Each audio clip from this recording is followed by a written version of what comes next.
మీదా? మాదే, కానీ గదికెట్టి ఖాళీగా లేవు బాబు. నేను అద్దె కోసం రాలేదండి. మరి ఎందుకు వచ్చారు? ఈ అందమైన ఇంటిని నా పేరు మీద రాయించుకోవచ్చు.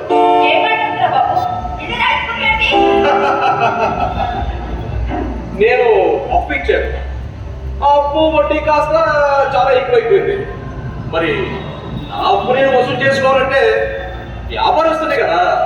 అయితే ఇంట్లో ఉన్న వస్తువులు తీసుకుని వెళ్ళిపోతాను. కాదు పోతుంటే ఇద్దరు నా పేరు మీద రాయించుకోవాలి కదా. పొరపడుతున్నా బాబు. ఎవరి నడుకొని ఇక్కడికి వచ్చాం.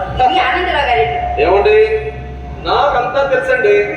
ఈ ఇల్లు ఆనందరావు మాస్టర్ గారు అని తెలుసు, మీ పేరు వైశాలి అని తెలుసు, మీ అబ్బాయి పేరు మురారి అని కూడా తెలుసు. ఇంతకీ మీ వారి ఇంట్లో ఉన్నారా? మీరు పిలుస్తారా? నన్ను పిలవమంటారా?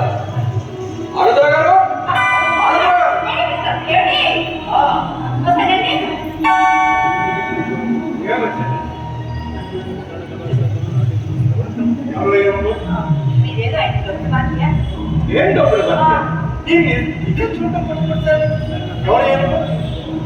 మీరు నాకు భాగ్యంలో అప్పు ఉంది కదా, ఆ డబ్బులు ఇచ్చేస్తే వడ్డీ కూడా ఇచ్చేసి అనుకోండి, నేను ఎంచంగా ఎక్కడ చెప్పుతాను.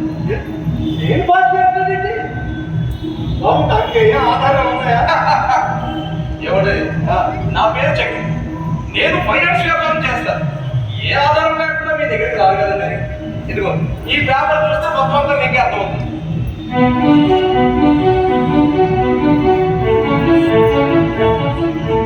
మొరడయ్యే ఇస్తున్నాడా? అప్పు తీసుకున్నట్ట మరి వాళ్ళు తీసుకున్న మరి నేను అప్పు తీసుకున్నా ఉంటానే. మురారి ఎవరు? మీ అబ్బాయి కదా. మీరు ఈ ఇంటికి యజమాని. మీ తదనంతరం ఈ ఇంటికి యజమాని అవ్వాల్సిన వాడు మీ మురారి కదా. అందుకే ఆయన తీసుకున్నప్పుడు మీదే బాధ్యత. అదే వస్తే డబ్బులు నేను ఇవ్వనున్నా నాకు ఇచ్చావా? మిమ్మల్ని అడగకుండా ఇవ్వకూడదు అన్నమాట. ఏమండి, మీ అబ్బాయి మంచి ఉద్యోగం చేసి మంచి వ్యాపారం చేసి ఒక కారు, 2 బంగ్లాలు, 3 బిల్డింగ్లు కట్టి ఆస్తులు సంపాదిస్తే కుటుంబ వారసులుగా ఉంటాడు కానీ ఆయన పరిస్థితి బాగోలేక నాకు డబ్బులు నాలుగు ఫైనాన్షియల్ దగ్గర అప్పు చేస్తే ఆ అప్పులు మీకు బాధ్యత లేదా? బాబు, మేమే వాడి సంపాదన బ్రతకట్లేదు. వాడే మా సంపాదన బ్రతుకుతున్నాడు. మరికే చాలా మంచిది. ఈ అప్పు కూడా మీరే తెచ్చేసి ఆదర్శ తల్లిదండ్రులుగా మంచి పేరు సంపాదించుకోండి.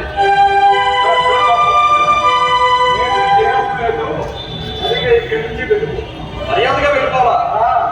సరే, నేను మర్యాదగా వెళ్ళిపోతాను.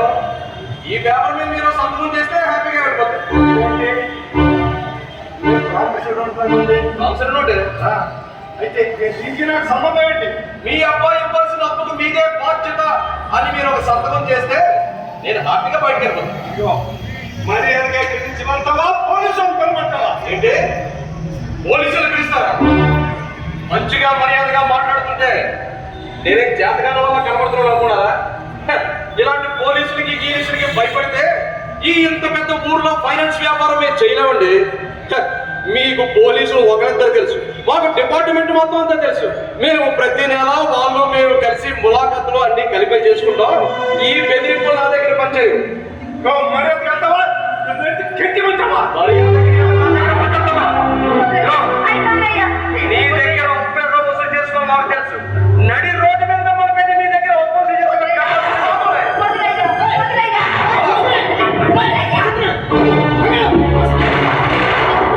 ఆ ఇంటికి వచ్చి మా నాన్నగారిని చేయాలా? ఇంత గుడ్డిదేనా నీకు? చిక్రి, ఇన్ని మాటలు నువ్వే అడుగుతున్నావా? నీకు మందు కావాల్సి వచ్చినప్పుడు, తినడానికి వచ్చినప్పుడు, నీకు డబ్బులు కావాల్సి వచ్చినప్పుడు నా కాళ్ళు పట్టుకొని నా దగ్గర పెట్టవాలి. నచ్చండి కాగితం మీద సంతకాలు పెట్టి డబ్బులు తీసుకుని నీకు ప్రమాదం. గత 6 నెలలు బట్టి ఫోన్ చేస్తే ఫోన్ ఎంతో, డబ్బులు అడిగితే డబ్బులు ఏమో, అసలు లేదు, వడ్డీ లేదు. మేము వ్యాపారస్తున్నాం అండి. మేము వ్యాపారం చేస్తున్నాం కాబట్టి మా డబ్బులు మాకు 50 పైసలతో సహా ఇవ్వాల్సిన బాధ్యత ఎప్పుడు ప్రస్తుత పరిస్థితి పోలేమో నేను వచ్చి ఇచ్చి నీ బాధ్యత బాధ్యత నాది. ఇంటికి రావద్దంటే ఎలా అవుతుంది? ఫోన్ చేసి ఎత్తుతున్నావా? నీకు ఎన్నిసార్లు కబురు పెట్టాను? అప్పుడు అదే కానీ ప్రస్తుత పరిస్థితి బాగోలేదు. అర్థం చేసుకుని దయచేసి వెళ్ళు. నేను ఇప్పుడు వెళ్ళే పరిస్థితి లేదు. నా డబ్బులో 50 పైసలతో సహా నువ్వు ఇక్కడ ఇస్తే కానీ నేను ఇల్లు కాదన్నా. పోయినా సరే ఇచ్చేది లేదు. ఖచ్చితంగా కావాల్సిన బయట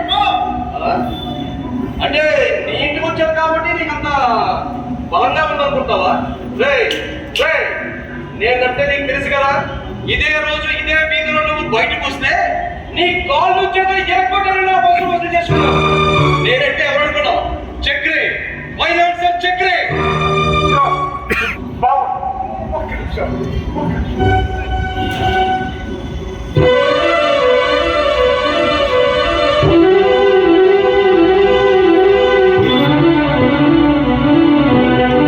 నీకు ఎంతమంది? ₹1,00,000. ₹1,00,000. సరే ఈ 40,000 ఇచ్చు, మిగతాది ఫస్ట్ గా నీకు ఇచ్చేస్తాను. 40,000 ఇచ్చి వెళ్ళిపోమంటారా? మిగతా డబ్బులు ఫస్ట్కి ఇస్తారా? సరే, ఒక అవకాశం మీకు ఇచ్చి చూడాలి కదా. మీరు రిటైర్డ్ ఆనందరావు మాస్టర్ కదా. మీ పౌరు మర్యాద నేను కాపాడతాను. అయితే ఒక్క కండిషన్, ఈ ప్రామిసరీ నోటు నా డబ్బులు నాకు అనా పైసలతో సహా నా చేతికి అందిన తర్వాత మాత్రమే మీకు ఇస్తాను. అంతవరకు ఇది నా దగ్గర ఉంటుంది.